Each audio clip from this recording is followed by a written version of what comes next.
중국과 더불어 살아야 되고 미중 대립이라는 아주 힘든 시기를 오랫동안 살아야 됩니다. 앞으로 30년, 50년은 적어도 이 미중 대립 시대를 살아야 됩니다. 한국의 미래 세대는 미중 대립 세대이기도 합니다. 그러려면 미국 공부도 열심히 해야 되고요. 중국 공부도 열심히 해야 되죠. 지금의 미국은 과거의 미국이 아닙니다. 중국도 과거의 중국이 아닙니다. 미국에 잘 대응하고 중국에 잘 대응하면서 한국의 시간을 살고 한국의 방향을 설정하는데 미국과 중국 공부가 얼마나 중요한지 이런 실용적인 자세를 가져야만 한국이 역사에서 도태되지 않고 우리가 경험했던 만국의 시간을 살지 않는 거죠. 오늘 마지막 세 번째 주제가 한국의 미래 세대가 중국을 보는 눈을 바꾸어라인데, 한국인이 중국을 대하는 태도에 지금 집단적인 정신 승리에 빠져 있다라는 코멘트 저한테 해주셨습니다. 이거는 정확히 어떤 의미일까요? 지금 우리나라의 현중 정서가 굉장히 높습니다. 네. 특히 이제 탄핵 국면 그리고 대선 선거 국면을 맞아서 굉장히 현중 정서가 높고, 이거는 현중 정서 차원에서 보자면 오히려 젊은 사람들이 굉장히 높아요. 얼마 전에 그 몇몇 젊은 대학생들이 중국 음식점 거리에 가서 시위하기도 했습니다만은 우리나라의 현중 현상의 특징적인 게, 일본도 현중 현상이 있는데 우리나라의 현중 현상의 가장 중요한 특징 중에 하나는 젊은 사람들이 중국에 대해서 비판적이고 중국을 혐오하는 증상이 훨씬 더 높다라는 거예요. 이게 특징이죠. 지금의 현중 현상을 과거하고 비교하면 좀 차이가 있어요. 그러니까 우리 현중 현상이 지금에만 나타나는 현상은 아니거든요. 2000년대부터 조금씩 그 사드 이후에 시작이 돼서, 그리고 2020년대 초반에 제일 높았어요. 같은 현중이지만 양상이 달라진 거죠. 그러니까 부정선거에 중국이 개입했다는 이유, 그 다음에 탄핵 국면과 결합하면서 이게 높아진 거죠. 그런데 한편으로 보면 현중이 왜 일어났는가? 자, 부정선거는 없었기 때문에 이거는 잘못된 판단 때문에 일어났다, 그렇게 볼 수 있어요. 그러면 그것만 빼면 한국인의 현중 현상이 없어질까? 저는 그렇지 않다고 봐요. 한국인들이 지금 굉장히 불안합니다. 한편으로는 대중관계에서 옵니다. 중국이 계속해서 발전하고 있어요. 그리고 많은 한국인들이 중국은 결국은 사회주의 체제이고, 그리고 미중 대립이 격화되다 보면 중국은 도태되고 무너질 거라고. 중국이 그렇지가 않아요. 그리고 딥시크가 딥쇼크를 줬듯이 오히려 첨단 산업에서는 앞서가요. 우리보다도 더 앞서갑니다. 그러니까 한국인들도 지금 불안한 겁니다. 그리고 한국인들의 정서 속에서는 중국에 대한 어떤 본질적인 불안감, 공포감이 있어요. 중국이 너무 커지면 우리나라에 위협이 된다라는 역사적인 기시감이 있어요. 그리고 우리가 무시당한 경험도 있잖아요. 그리고 조공을 했던 경험도 있잖아요. 그러니까 중국이 커지게 되면 한국인들이 느끼는 불안감, 위협감도 커질 수밖에 없는 겁니다. 그런데 한중 수교 이후의 상황과 지금을 비교하면 차이가 있습니다. 1992년에 수교를 하거든요. 그 이후 한중 수교 30년 동안 한국이 위에 있었습니다. 그리고 중국이 우리를 따라오려면 멀었구나. 그리고 중국에 가면 어깨도 으쓱하고 중국이 우리한테 모든 걸 다 배워야지. 그리고 중국이 우리에게 대접도 잘해줬고요. 그리고 많은 돈을 중국에서 벌었습니다. 만 원 벌면 한 8,600원을 중국에서 벌었으니까요. 어마어마한 이익을 누렸죠. 한국인들의 자존심이 대중국 관계에서 최고로 올라왔던 시기가 지난 30년입니다. 근데 이게 이제 역전될 위험에 지금 처해 있거든요. 그러니까 일종의 박탈감을 느낍니다. 그리고 그때가 좋았는데 향수를 느낍니다. 지금 한국인들의 마음속에는 그 불안감이 있는 겁니다. 예를 들어서 비아디도 들어오지요. 그 다음에 쇼핑 갖가지 플랫폼도 들어오지요. 그 다음에 AI라 첨단 쪽에서도 중국이 우리를 앞서가기 시작을 하죠. 우리나라의 많은 기업들이 중국에서 돈을 못 번다고 그러죠. 중국은 계속 발전하죠. 이러니까 한국인들 마음이 불안하고 위협감 그리고 공포감을 느낄 수밖에 없어요. 이거는 어쩔 수 없어요. 그러니까 한국인들이 본질적으로 지금 위협감, 공포감을 느낄 수밖에 없어요. 그러니까 현중이 특정 정치 국면 속에서 정치적 이슈 때문에 높아졌지만 그렇지 않을 수 있습니다. 이게 오래 갈 수 있습니다. 그런데 이제 중요한 거는, 그렇다면 이 현중 정서 속에서 한국인들이 어떻게 벗어날 수 있을 것인가? 계속 현중에 빠져 있을 것인가? 이게 이제 관건이 되는 거죠. 한국이 어쨌든 과거에 그런 아픈 역사가 있다 보니까 걱정을 많이 하게 될 텐데, 저한테 코멘트로 한국은 중국에 절대 먹히지 않는다, 조공은 없다, 이건 어떤 의미인가요? 같은 역사를 반복하진 않는다는 의미인 건가요? 한국인들이 제일 싫어하는 말이 소국이라는 말입니다. 이거 예전에 문재인 대통령이요, 베이징 대학 연설을 하면서 한국은 소국이라고 했어요. 그래가지고 우리나라에서 난리가 났죠. 우리나라 언론도 그렇고, 아니 어떻게 소국이라는 말을 그야말로 중국에 가서, 대국 앞에 가서 그렇게 할 수가 있느냐, 너무 자존심 상한다, 이렇게 얘기를 했죠. 한국인들의 컴플렉스죠. 작은 나라다. 그런데 이 컴플렉스는 사실은 말하기 시작하고 그 다음에 우리 소국이야, 이렇게 이렇게 말하기 시작했다라는 컴플렉스가 그만큼 일종의 트라우마가 그만큼 사라졌다라는 겁니다. 많이 사라지고 있으니까 그런 말도 나올 수 있는. 싱가포르는 소국이란 말을 대놓고 합니다. 우리는 소국이다. 그러면 소국이라는 걸 인정한 상태에서 전략이 나오죠. 그렇죠. 근데 우리는 소국이라는 걸 인정하지 않습니다. 역사적으로 그래왔어요. 이렇다 보니까 소국에 맞는 전략이 나타나지 않아요.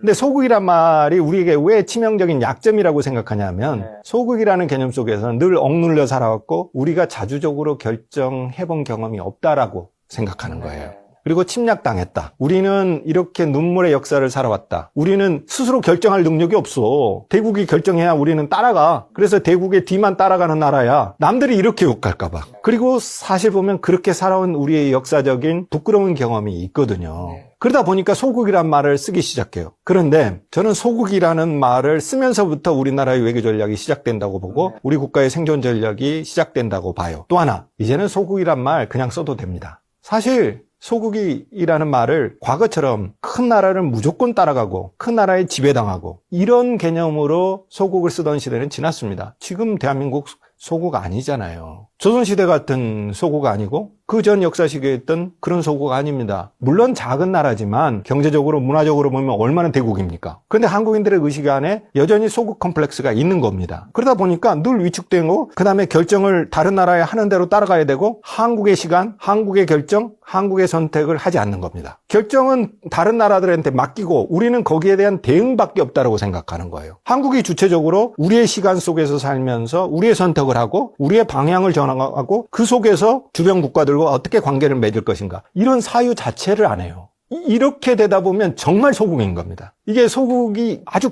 깊게 내재화되면 스스로 결정하지를 못해요. 그러니까 이건 소국의식이 되는 겁니다. 그런데 지금의 대한민국은 과거의 조선시대 그야말로 조공바치던 때도 아니고 그야말로 대국의 눈치 보면서 우리가 그야말로 배급을 받던 나라도 아니고 미국인들에게 초콜릿 받아서 우리가 생존하던 급식하던 나라도 아닙니다. 지금은 세계 12위 국가입니다. 물론 대한민국이 지금 굉장히 위기에 처해져 있지만 이런 나라가 그렇게 많지 않습니다. 그러니까 우리가 지금 이 다극화된 질서 그다음에 변화된 국제 질서 속에서 생존하려면 이 소국의식, 소국 컴플렉스에서 벗어나야 됩니다. 과거의 한국이 아닌 거죠. 근데 이게 뼛속에 굉장히 깊게 자리 잡고 있는 겁니다. 우리는 주체적으로 선택하지 못합니다. 한국은 보면 과거에는 중국의 시간을 살았죠. 중국을 모범으로 생각하면서 중국을 카피했습니다. 베꼈습니다. 그 뒤에 일본을 카피하고 일본을 베꼈습니다. 그 다음에 이제 미국을 모범으로 생각하면서 미국을 학습하고 베꼈습니다. 그 덕분에 빠르게 성장했습니다. 중요한 것은 한국은 한국의 기준,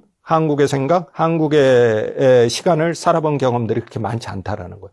사실은 그게 한국의 시간이기도 하지만 이제는 한국의 기준을 생각해 볼 때고 한국의 시간 생각해 볼 때입니다. 그런데 우리가 그럴 생각을 못 해요. 이걸 못하면 영원히 소국으로 사는 겁니다. 저 나라가 하는 거 뒤따라가는 겁니다. 중국이 하는 대로 그대로 따라가고 미국이 하는 대로 그대로 따라가고 그 나라가 결정해 주기만 기다리다가 우리는 뒤따라가게 됩니다. 우리는 위만 바라봐요. 옆을 보지 않습니다. 그리고 밑을 봐요. 소국이라는 게 그렇죠. 이 컴플렉스에서 우리가 벗어나야 되는 게 사실은 한국의 지금 굉장히 중요한 선택의 기준이기도 하고 이렇게 하지 않으면 한국이 생존이 지금 불가능한 역사적인 시기에 내몰리고 있습니다. 그리고 또 한국 청년 세대가 생각하는 그런 중국은 없다. 이건 어떤 의미일까요? 한국 청년들이 굉장히 중국에 대해서 부정적이잖아요. 근데 이제 제가 청년 단체라든가 청년들 대상으로 강연가면 그렇습니다. 당신들이 원하는 어떤 세계, 이상적인 사회, 그거 중국에 있다 그래요. 물론 다 그렇지는 않지만 청년들 그리고 특히 이제 그 좋은 학교에 다니는 또는 졸업했던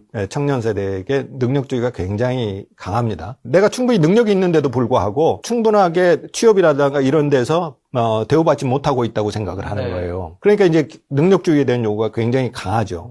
그런데 이 능력주의는 원래 중국에서 기원했습니다. 그리고 중국이 사회주의 간판을 지금 내걸고 있지만 중국 회사나 중국 사회가 돌아가는 건 철저하게 능력주의입니다.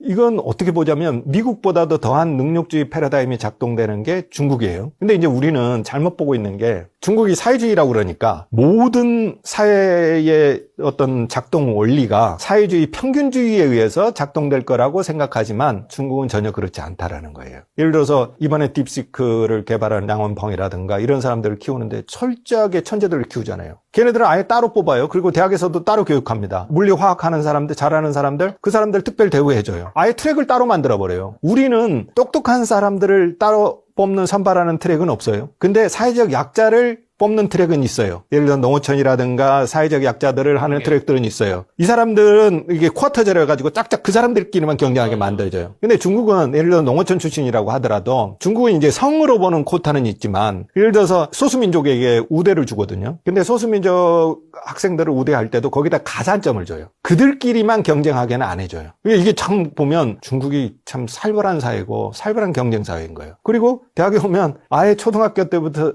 쟤는 수학도 잘해요. 올림피아도 갔어. 그러면 그거를 쭉 뽑아가지고 대학 안에도 그 사람들만 따로 키워줘요. 베이타 칭화도 그렇습니다. 우리 이거 하면 큰일 납니다. 지금 대학 입시에 올림피아드 출전했다라는 거 쓰면 안 돼요. 자소서에. 그 다음에 그런 경시대 외부 나가서 수상을 했다? 그거 쓰면은 이거 아예 학생부에 기재도 못 할 뿐만 아니라 그거 만약에 그렇게 되는 거 뽑으면 대학이 징계받습니다. 입시 부정이 돼요. 그러니까 중국은 이제 큰 나라이기 때문에 그렇기도 하지만 능력주의가 계속해서 작동하고 있는 겁니다. 이거 살벌한 사회입니다. 그러니까 능력 있는 사람은 능력 있는 길을 가고 능력을 발휘해서 더 많은 혜택과 성과를 내고 거기에 따른 좋은 어떤 생활을 누리거나 하는 거는 부를 수 있다라고 보는 거예요. 이게 중국 일반 사람들도 그렇게 생각해요. 이런 능력주의 차원에서 보자면 한국인 청년들이 소망하는 능력주의가 중국에 있는 겁니다. 그런데 우리는 너무 사회주의 프레임으로 보는 거죠. 그러니까 중국은 이제 말하면 능력주의라는 게 사실은 자신의 능력에 따라서 그 정당한 혜택, 거기에 따른 혜택을 그대로 주겠다라는 거예요. 근데 이제 보면 예를 들어 성과급을 나누는 것도 그렇고 철저하게 팀도 있지만 개인 단위로 평가를 하고 중국은 상당히 수평적이잖아요. 직장 문화도 그렇고 한국보다도 훨씬 더 수평적이죠. 그냥 사장이라고 해도 이렇게 똑같이 앉아서 그러고 윗사람 가는데 뭐 이렇게 깍듯하게 하고 이런 것들이 없잖아요. 그러니까 어떻게 보면 중국 사회의 원리라고 하는 게 지금 젊은 사람들이 소망하는 그런 모습과 상당 정도 비슷할 수도 있어요. 그런데 이렇게 능력주의가 좋다라고 중국 사회를 이상적으로 생각하면 안 되는 게 능력이 있는 청년들은 돈을 많이 벌는다. 근데 능력이 없는 청년들은 어떻게 되겠어요? 그리고 능력도 사실은 부모님 영향이 크잖아요. 그죠. 근데 부모님을 잘못 만나면, 그러니까 잘못 만나는 게 이상하지만 어쨌든 돈이 없을 경우에 어떻게 되겠습니까? 해도 못 올라가잖아요. 이 능력주의가 가지고 있는 굉장한 병폐인데 교수 사회도 너무 능력주의 경쟁이 심하니까요. 요즘 중국 사회에서 유행하는 현상 중에 하나가 중국 교수들이 과로사로 죽어요. 논문 압박이 심해요. 물론 우리나라 대학도 지금 논문 압박이 굉장히 심해요. 그런데 중국이 세계 대학 랭킹에 들어가려고 철저하게 그 능력 위주, 그러니까 논문과 실적 위주로 교수를 평가하다 보니까 그야말로 쓰러지죠.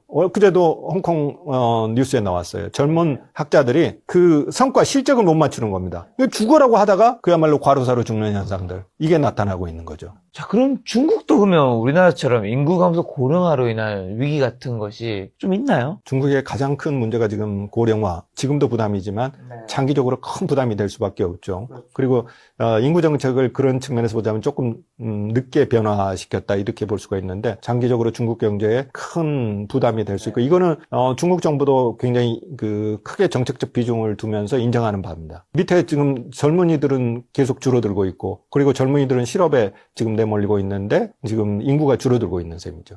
자, 그럼 중국은 지금 어떤 나라랑 좋은 관계를 맺기 원하나요? 그리고 한국이랑은 어떻게 하고 싶어 하나요? 중국이 한국에 대해서 우호적인 사인을 계속 보내고 있죠. 비자 면제 정책을 풀었죠. 이거 굉장히 한국 정부도 예상하지 못했던 정책입니다. 우리 정부도 풀까 그랬고 그다음에 이렇게 빨리 그랬는데 풀어버린 거죠. 그러니까 이거는 한국에 대한 우호적인 제스처입니다. 그리고 지난해 그 비자 면제 조치를 취하고 그다음에 지금까지 중국 지방정부 차원에서 굉장히 우리나라에 많이 옵니다. 우리나라와 협력하고 그다음에 우호적인 관계를 맺겠다 그래서 당서기도 오고요. 그다음에 시장, 부시장도 오고요. 고위급들이 많이 와서 우리나라 지자체 정부와 그리고 기업하고도 굉장히 많은 교류를 합니다. 우리 언론에 그렇게 많이 다뤄지지는 않지만 과거에 비해서 굉장히 활발하게 진행되고 있습니다. 이건 뭐냐면 미중 대립 속에서 자기의 친구, 그다음에 힘이 되어줄 나라들을 계속해서 찾는 거죠. 한국이 좀 우호적으로 대하고 그렇죠. 있는 거네요. 한국이 굉장히 중요하잖아요. 네네. 이건 뭐냐면 사실 우리나라도 미중 관계 속에서 대응할 키가 있다라는 겁니다. 미국과 중국 사이에서 우리가 대응할 수 없는 어떤 무기력한 존재가 아니라 우리 나름의 키를 가지고 있고 대한민국이라는 존재가 미국에게도 중국에도 굉장히 중요하다라는 거예요.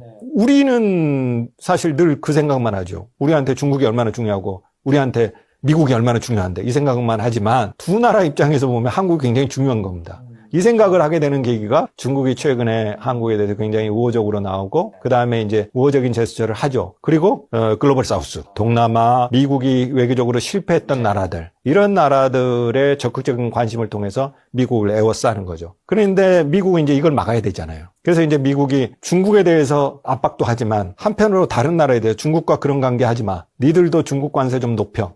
이렇게 압박을 하죠. 또 그렇게 계속 나갈 겁니다. 왜냐하면 미국만 압박해가지고는 효과가 없으니까. 야, 당신네 나라도 대중국 관세를 좀 높여. 이렇게 요구할 수 있습니다. 중국이 어제 그제 메시지를 냈습니다. 그러지 말아라. 그런 나라에 대해서는 우리도 똑같이 대응을 할 것이다. 중국이 선제적으로 이제 그걸 차단한 거죠. 이건 뭐냐면 중국으로서는 미국과 트럼프 행정부에서 미국과 다른 나라가 이렇게 손을 잡고서 관세를 높이면서 중국을 압박하는 거. 이게 굉장히 위험하죠. 그래서 이거를 이제 차단하면서 중국은 글로벌 사우스 국가들하고 연대를 하겠다. 그래서 중국이 계속 얘기를 하죠. 다자무역, WTO 체제.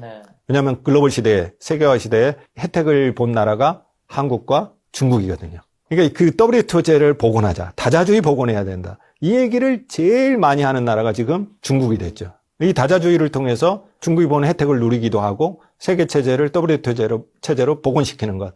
이게 지금 중국이 전 세계에 메시지를 내고 있는 핵심 내용입니다. 중국이 한국의 이제 무비자 정책도 한국의 우호적인 제스처를 취하고 있지만 또 한한령, 우리가 이런 것도 당해한 적도 있고 하니까 한한령 전망은 좀 어떻게 보시나요? 아직 명시적으로 중국의 한국 가수들이 들어가서 공연을 할 수 있다. 네. 그리고 이제 그 한국을 상징하는 아주 그 유명한 연예인들, 네. 아이돌 그룹들, 이 그룹들이 이제 중국에 가서 공연을 할 수 있다. 이렇게 이제 허가한 적은 없어요. 그런데 네. 중국은 그렇게 한꺼번에 풀지는 않는데 지금 서서히 하나하나씩 풀고는 있습니다. 그래서 게임도 하나 신청하면 그것도 들어주기도 하고, 네. 그 다음에 아주 그 한국을 상징하는 그룹은 아니지만 조금 가수들의 이 허락을 좀 공연 허락을 해주고 네. 이러면서 조금씩 공연을 풀어주고 있습니다. 이게 이제 문화산업은 이제 중국에서는 문화 안보적인 차원에서 굉장히 중요하게 생각을 했거든요. 그러니까 사드라는 차원도 있지만 큰 강점을 지니고 있는 게 중국에 비해서 이 문화산업이지 않습니까? 그래서 이제 중국은 K컬처에 대해서 굉장히 경계심을 가지고 있죠. 아마 상반기에 우리 정부도 중국에 대한 우호적인 몇 가지 조치를 낼 겁니다. 첫째는 이제 중국 정부에서 우리에게 비자 면제 제초를 하고 우호적인 제스처를 계속 보냈죠. 얼마 전에 중국의 서열이 굉장히 높은 분이 시안에 있는 삼성 반도체 공장을 찾아가기도 했습니다. 계속 중국에는 우호적인 제스처, 그 다음에 사인을 보내고 있거든요. 우리도 이제 보내게 될 겁니다. 그리고 몇 가지 조치를 이제 발표하게 되겠죠. 우리나라 상호주의 입장에서. 그리고 우리 경제도 안 좋으니까요. 그런 차원에서 몇 가지 조치를 하게 될 것이고, 우리나라 기업들이 사실은 이제 그 중국이 내수를 확대하게 가니까, 내수 정책으로 전환해가니까 이게 기회일 수도 있어요. 그러니까 그 흐름을 이용을 해야 되니까 우리 정부로서도 중국의 우호적인 몇 가지를 상호주의 입장에서 해야 돼요. 이제 그리고 내년에 에이펙이 또 중국에서 열린단 말이에요. 그런 차원에서 보자면 이런 우호적인 흐름 속에서 한한령도 풀릴 가능성, 올해 내에 상당 정도 풀릴 가능성이 매우 큽니다. 자, 지금 교수님 모시고 중국에 대한 여러 가지 이야기, 긴 시간 동안 이야기 들어봤는데요. 유튜브의 썸네일 같은 것들 보면 중국 경제 거의 끝난 것 같다는 생각도 들기도 하고, 중국이 굉장히 위험한 것 같다는 생각도 드는데, 교수님 보셨을 때 지금 중국 경제를 한번 정리한다면, 지금 정말 위기 상태가 어느 정도 단계에 있는지랑, 어쨌든 중국이 이제 예전보다는 좀 힘들어진 부분이 있는데, 해당 가능성이 있는지, 살아남기 위해서 해결해야 될 문제는 좀 뭘까요? 제가 경제학을 하는 사람이 아니어서, 여기에 대한 답을 구체적으로 할 수는 없습니다. 네. 그러면 안 되겠잖아요. 그렇죠? 네. 그런데 많은 유튜브 보면 중국 폭망했다, 부동산 다 망했다, 이렇게 보는 거예요. 그러니까 사실은 우리가 보고 싶은 것만 보려는 그런 의지 또는 바람, 소망이 네. 지나치게 작동을 하면서 중국 경제를 잘못 보고 있다라는 겁니다. 이게 중국 경제만 아니라 중국을 잘못 보고 있는 거죠. 물론, 제가 중국을 작년에 12번 정도 갔었고, 그 다음에 이제 저는 경제 수치를 다루는 사람이 아니라 자꾸 물어보기도 하고, 꼭 가는 게 이제 마트를 가보기도 하고 그렇습니다. 그런데 이제 중국 친구들 만나서, 중국인들 만나서, 학생도 만나서 얘기해보면, 소비 심리가 좋지는 않아요. 자발적으로 많이 소비를 하지도 않고, 돈 흐름이 별로 그렇게 잘 돌아가는 것 같지는 않습니다. 물론 이제 억만장자들도 있지만, 심리적으로 많이 위축이 돼 있고, 그렇죠. 그래서 이제 미래가 예측 불가능하기 때문에, 돈을 꽁꽁 쏴두는 이런 심리가 좀 있는 것 같아요. 경제 수치하고 상관없이 소비 심리 차원에서 그런 것 같아요. 그러다 보니까 이제 내수를 살려야 되는데 내수가 잘 살아나지 않을 수도 있죠. 물론 이제 올해 1, 4분기에는 굉장히 살아났지만 5.3% 성장을 했으니까 중국 정부가 예측한 대로 성장을 했죠. 그러니까 우리가 너무 우리의 소망, 그다음에 중국이 미우니까 예, 현중이라는 차원에서 그리고 현중이 70% 한국인들의 70% 80% 정도 차지하니까 왜냐하면 유튜브 같은데 계속해서 폭망한 데야 클릭이 나오고 그 수익 기반이 잘 되니까 된다면 안 된단 말이에요. 거죠. 근데 한국인들 이거 정신승리법이에요. 그래서 딥시크를 개발을 해도 뭔가 그러다가 이런 문제가 있겠지. 꼭 그 문제를 봅니다. 이거 잘 나가? 그렇지만 안 될 거야. 중국 첨단 기술 잘 돼. 중국 그 소설 중에 아크가 그러거든요. 이 정신승리법이 중국에서 나왔어요. 누가 나를 때려도 아유 저 때린 놈 나보다 훨씬 질이 나쁜 놈이야. 내 손잡벌이 안 되는 놈이야. 그렇게 찾아 상대가 가지고 있는 약점 그것을 크게 보거든요. 이런 정신승리법에 빠져 있는 한 우리는 중국에 잘 대응하지 못합니다. 자, 그리고 교수님 마지막에 저한테 해주신 멘트가 중국을 공부해 한국의 미래가 있다고요? 비단 중국뿐만이 아니라 사실 지금 우리에게 제일 중요한 것은 미국 공부, 중국 공부 열심히 하는 겁니다. 그런데 싫으니까 그리고 현중 정서가 이렇게 빠져 있다 보니까 공부하지 않습니다. 중국을 아예 들여다보려고도 하지 않습니다. 이거 굉장히 큰 위기입니다. 지금 우리나라에 들어와 있는 중국 유학생들 굉장히 많습니다. 한국어 너무너무 잘합니다. 그런데 갈수록 중국 유학을 가지 않습니다. 예전에는 뭐 대기업 총수들의 자녀도 중국에 보냈어요. 그런데 요즘에는 가지 않습니다. 그리고 중국어를 쓰거나 중국 유학을 하면 이상한 눈치로 쳐다봅니다. 이러면 대한민국은 중국을 모르게 됩니다. 그런데 대한민국을 아는 중국인들은 갈수록 늘어납니다. 그러면 어느 나라가 더 잘 대응하겠습니까? 물론 지금 현중에 빠져 있는 사람들이 소망하는 대로 중국이 폭망하면 좋겠죠. 근데 중국 폭망하지 않습니다. 중국과 더불어 살아야 되고 미중 대립이라는 아주 힘든 시기를 오랫동안 살아야 됩니다. 앞으로 30년, 50년은 적어도 이 미중 대립 시대를 살아야 됩니다. 한국의 미래 세대는 미중 대립 세대이기도 합니다. 그러려면 미국 공부도 열심히 해야 되고요. 중국 공부도 열심히 해야 되죠. 미국도 지금의 미국은 과거의 미국이 아닙니다. 중국도 과거의 중국이 아닙니다. 그런데 우리는 낡은 패러다임 가지고 중국을 바라보고 있고 미국을 바라보고 있고 아예 중국은 공부도 하지 않습니다. 이거 큰 위기입니다. 우리 주변에 있고 부상하고 있는 나라인데 아예 들여다보지 않는 거죠. 이게 나라의 방향이 잘못되어 가고 있는 거죠. 싫어도 저 사람이 힘을 가지고 있으면 저 사람이 어떤 힘을 가지고 있는 건지 그 힘이 우리나라에게 어떤 위협이 될 건지 이거를 알아야 되는데 아예 들여다보지도 않습니다. 나라의 분위기가 이렇게 가면 안 된다는 거죠. 국가의 리더들이 무책임하게 나라의 방향을 한쪽으로 현중 쪽으로 가져가면 안 되는 것이고 미국에 잘 대응하고 중국에 잘 대응하면서 한국의 시간을 살고 한국의 방향을 설정하는데 미국과 중국 공부가 얼마나 중요한지 이런 실용적인 자세를 가져야만 한국이 역사에서 도태되지 않고 우리가 경험했던 만국의 시간을 살지 않는 거죠. 굉장히 고비에 서 있습니다. 한국인들, 그다음에 한국의 특히 리더들 정신 바짝 차려야 하는 것이죠. 우리가 중국을 잘 알아야지 이제 중국에 잘 대응해서 우리도 더 발전할 수 있다. 그만큼 중국이 과거보다 더 패권에 가까워졌기 때문인 거겠죠.